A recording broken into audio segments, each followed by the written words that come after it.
రోదస్తోయ హృతశ్రమేణ పదికస్యాయాం తరోర్వృష్టితో భీతస్వస్థగృహం గృహస్థమతిదిత్తీన ప్రభుధార్మికం దీపం సంతమసాకులస్య శిఖినం సీతావృతస్త్వం తదా చేతసర్వభయాపహం వ్రజసుఖం శంభో పదాంభోరుహం.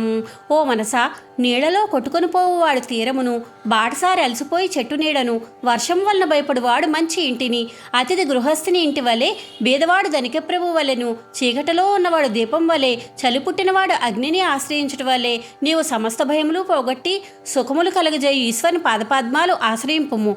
ఒక్కొక్క రకమైన కష్టం కానీ ఆపద కానీ వచ్చినప్పుడు ఒక్కొక్క రకమైన పరిష్కారం పొందడానికి ప్రయత్నిస్తాం. అన్ని రకాల సమస్యలకు ఒకే ఒక పరిష్కారం ఉండదు. కానీ జగన్నాటక సూత్రధారుడైన పరమేశ్వరుని పాదాలను ఆశ్రయిస్తే అన్ని సమస్యలకు పరిష్కారాలు కుదిరి బాధలన్నీ తొలగిపోతాయి. శుభం కలుగుతుంది.